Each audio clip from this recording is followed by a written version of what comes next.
home. Can you believe it's been 10 years? I was 20 years old back when The Force Awakens came out. I still had some light in my eyes. 30 years after the Return of the Jedi, there has been an awakening. The First Order, rising from the ashes of the Empire, makes its ultimate strike against the New Republic, and now the most unlikely individuals get together to decide the fate of the galaxy. The Force Awakens came out at a time when Neo-Tokyo was about to explode. Online discussions about pop culture were already heavily politicized, and lots of grifters were starting to take advantage of that, radicalizing huge swaths of people who get most of their worldviews from pop culture, even though they're already adults. This, of course, got much worse during and after the pandemic. For a long time, you could not get into a normal discussion about this film without going through this annoying layer of weirdos who were either huge racists or huge misogynists, complaining about women and black people in Star Wars as if they haven't been around since the beginning. And even if they weren't, what the hell is the problem? These days, depending on which Star Wars movie you're talking about and where you're talking about it, it's basically impossible to cross that layer, because now that is basically what defines the discourse about the franchise. Most of the criticism you can raise against this movie at the end of the day falls onto the fact that J.J. Abrams often kinda sucks at telling consistent stories. 3 different people had their hands on the script for this film, including one of the writers of The Empire Strikes Back. And you can notice when a script is built on bits and pieces of good ideas held up by what J.J. Abrams does best, selling a blockbuster no matter what. So no, Rey is not a Mary Sue.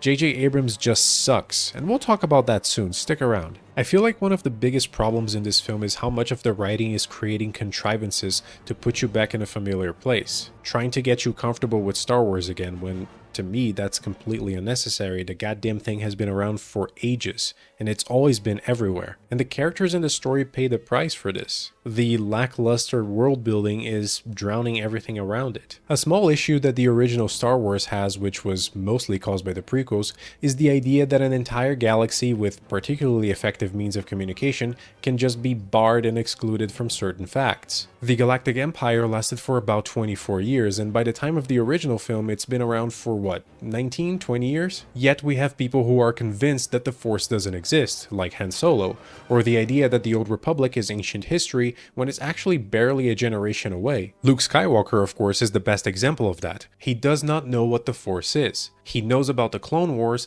but apparently doesn't know what the Jedi were, or that they participated in it. One of the reasons why I can buy this is because Luke lives on a backwater planet in the middle of nowhere. He is alienated by design from everything that's happened before him and everything that's happening around him right now. So Uncle Owen can easily say, "Wizardry? That's bullshit, boy. Go get me some moisture." And that's that, and a story. I find it perfectly possible that the Empire's repression machine pushes different narratives onto people about the Force, about the Old Republic and the Jedi. When Rey, Finn, and everyone else starts throwing down with the First Order, the New Republic still exists. When the Starkiller base is used to destroy all those planets, we are halfway into the movie. And that's where I hit the world building wall. It's not 24 years of the Empire and your uncle and your aunt lying to you. This is 30 years of New Republic. And I'm sorry, but the excuse that this galaxy is really big, not everyone will know what's going on, doesn't really stick for me this time. 30 years later, and they just want to do New Hope again. It's a contrived narrative to tell you another story that kind of follows the line of a child on a desert planet with a mysterious past who has a little robot buddy and a connection to the Force, who helps in the destruction of a big space station after losing their mentor. They tried to hammer into your head that it's like poetry, it rhymes, but the first time it didn't really rhyme, and the second one, it didn't either. It's true. The Force, the Jedi. All of it. It's all true.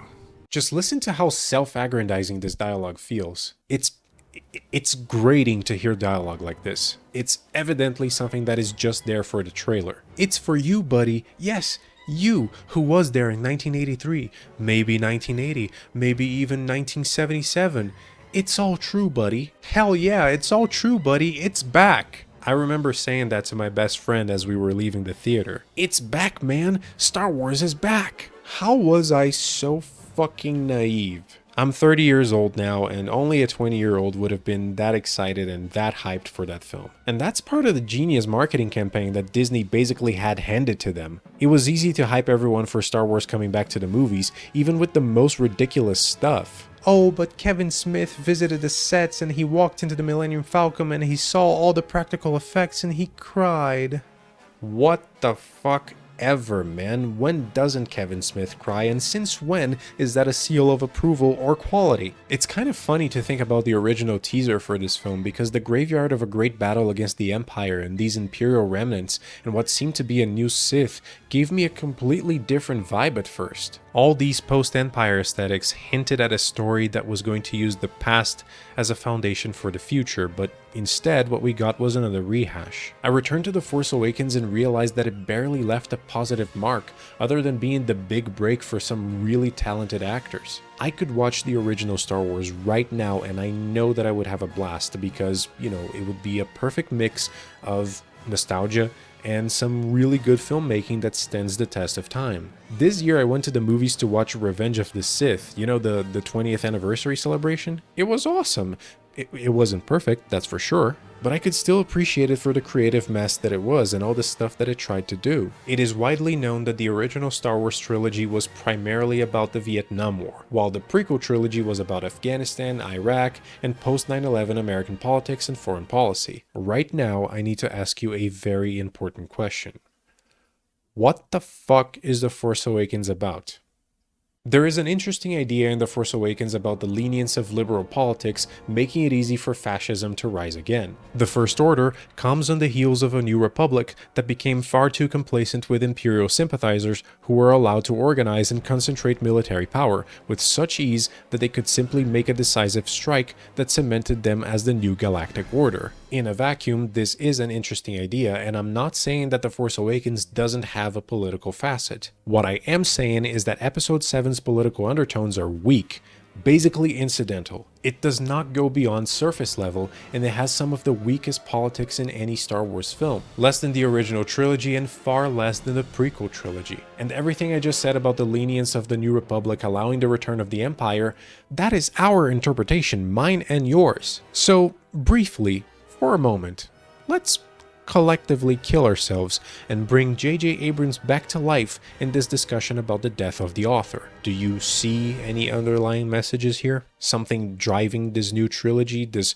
big event that Star Wars is supposed to be? When George Lucas was developing the original Star Wars, he was probably thinking, oh, I'm gonna make a really cool science fantasy film inspired by Flash Gordon and Dune and Kurosawa samurai films and westerns, and I'm gonna comment a little bit about the politics of my country. J.J. Abrams, on the other hand, probably thought, ooh, I'm gonna bring Star Wars back and I'm gonna make Disney a lot of money. It's that old problem of Star Wars stories that are inspired by Star Wars as opposed to being inspired by something else, such as the things that inspired Star Wars, or, I don't know, anything else. It doesn't matter how hard The Force Awakens tries to sell you their shabby politics. Any plot point or decision is made out of the need to bring a familiar status quo back.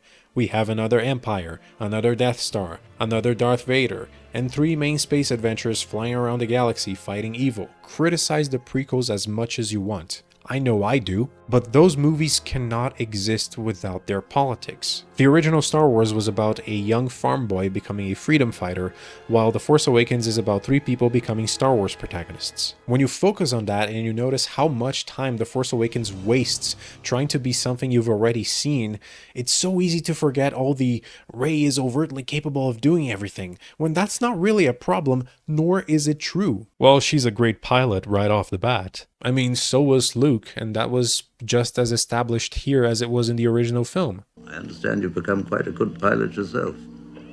But who's gonna fly it, kid? You? You bet I could. I'm not such a bad pilot myself. We don't have to sit here. But it's not impossible. I used to bullseye womp rats in my T-16 back home. They're not much bigger than 2 meters. Rey is in her early 20s in this film. We don't know how many ships she piloted, and she definitely knows her way around a ship since she is a scavenger and knows what parts to sell. And we really did not need to establish Rey's piloting skills as much as the original film did for Luke, honestly. This is already enough of a remake of A New Hope as is. Well, she knows how to fight pretty well for no reason. Of course she does, man. She grew up on this fucked up planet by herself. She needs to know how to fight. Yeah, but she knows how to shoot really well. Well, yeah, that's because it's Star Wars. Everybody knows how to shoot better than the stormtroopers. Well, you know, but she's really good with a lightsaber for no reason. That I kind of agree, actually. When you watch the fight, she's just as capable as Finn, as they both have an edge against Kylo Ren because he's wounded. She only lasts longer than Finn because she's running away for a good chunk of the fight. It's just that the conclusion to this fight is so silly. Again, flimsy writing. Rey had to be, what, reminded of the Force? I could show you the ways of the Force!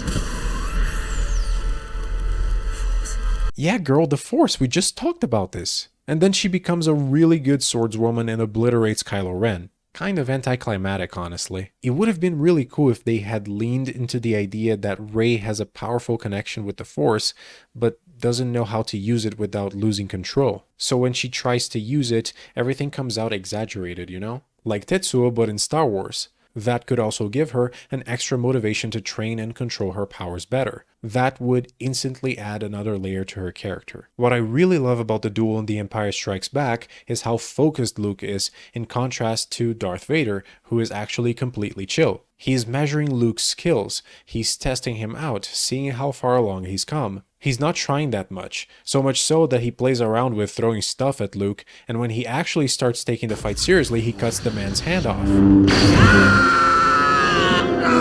The fights in the original trilogy and a little bit of the prequels were also about building characters, which I don't really feel in the Force Awakens fight. Awesome to watch, just like the Phantom Menace fight, but they are both about the spectacle and not much about characters. Which is not necessarily a bad thing, but I do think it's important to point out considering how the writing is the weakest part of this film.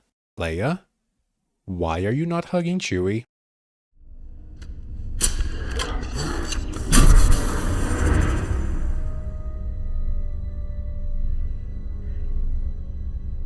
Recent events have unfortunately reminded me that I am still Reylo trash. I do not like being reminded that I'm Reylo trash. It does not make me feel good for a myriad of reasons. On a regular day, I like to believe that I am better than the average Reylo shipper. Usually I take pride in not flaunting the fact that I really enjoyed this ship. Especially because there are certain subsections of fandom that take shipping very seriously and act very weird about it. Today, however, due to the aforementioned recent events, it bothers me not to acquiesce to the fact that I am just like you, dear Reylo shipper. Today, I stand by your side. Today, I admit we both feel the same pain, the same grief. This, of course, is merely a temporary truce. Tomorrow, I will cower in shame again, pretending to be much better than you. Because I am.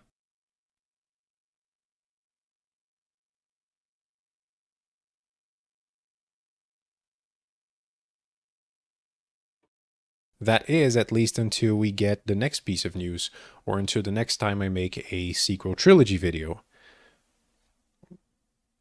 Oh god. But what about Finn? What about Finn and Rey? Finn has a boyfriend. Are you not paying attention to what you're seeing right now? I'm bringing this up because, look, even though I'm being pretty harsh on this film, I still think that these characters are, right off the bat, pretty cool. I do get the impression that they were created by a committee and then developed by an ideas man like J.J. Abrams, which causes the issue of having characters that just feel potentially good. You should wait for the sequel, that's when it's gonna get really good. That's the blockbuster mentality now, more than ever. Stringing you along with the promise of a good story. God, I'm so tired of Star Wars. Okay, let me rephrase that. I love Star Wars. It's immensely important to me. I grew up with it. One of my earliest memories actually was of my older brother telling me the story of the original film, A New Hope, as if it was like a bedtime story. I had not watched the movie yet. I was like really young. I was like 5 years old, maybe 6 years old.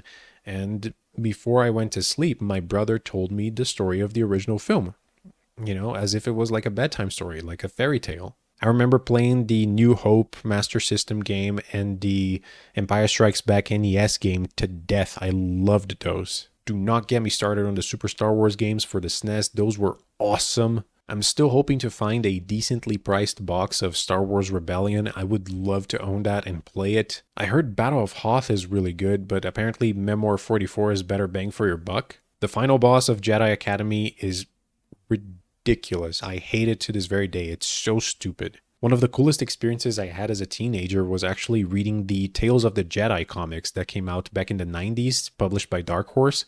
Those were really good, and it's the kind of story that you're not really going to see in a movie or a TV show. I used to have this best friend in school, and we really liked Star Wars and stuff, and we were reading this this comic that was set immediately before Revenge of the Sith, and we were reading it out loud, and he would read Anakin's lines, and I almost said voice lines. He would read Anakin's lines, and I would read Obi-Wan's lines, and this is just a memory that is still in my head to this very day. I have so many memories of Star Wars in my head, and they go all over my life. The impression I used to have before the Disney acquisition was that there was too much Star Wars everywhere. Too many comics, too many books, an acceptable amount of cartoons, I guess, but just too much of everything. Now I realized that Star Wars, along with the Marvel Cinematic Universe, was kind of like the trial run, the test for Disney to create this era of slop, the era of entertainment as content. In this retrospective about The Force Awakens, I ended up realizing more things about myself than I did about the film, which is as much a testament as it is an indictment of its longevity as a work of art. Look, it's not a terrible film. There are worse blockbusters, for sure. But everyone who clocked this movie as a sign of bad things to come was kind of vindicated. Like, yeah, now you got more Star Wars. Are you happy? Are you satisfied? This is a legitimate question, by the way. Let me know in the comments. I love Star Wars, but these days, to me, it's just like another bad omen. I'm in charge. I'm in charge now, Phasma. I'm in charge. Thank you so much for watching. Was I too harsh on this film? Please let me know in the comments what you think about The Force Awakens. This video was supposed to come out days ago, but unfortunately the month of December has been hellish. It's been a nightmare. As you can see, this last part of the video has been recorded on a completely different day because, like I said, this month has been hell. But here I am, at the finish line, and to me that's what matters. Please do not be weird in the comments while discussing this movie and this franchise. I know that's a little hard sometimes. The follow-up to this movie alone felt like 9/11 for online discussions of pop culture. And I like that one, by the way, if I haven't pissed you off enough today, but I'm not going to talk about it now. You're going to have to wait a couple years. I am in no rush. But that will be that. Have a happy new year. This has been today's Dystopia, and I'll see you next time.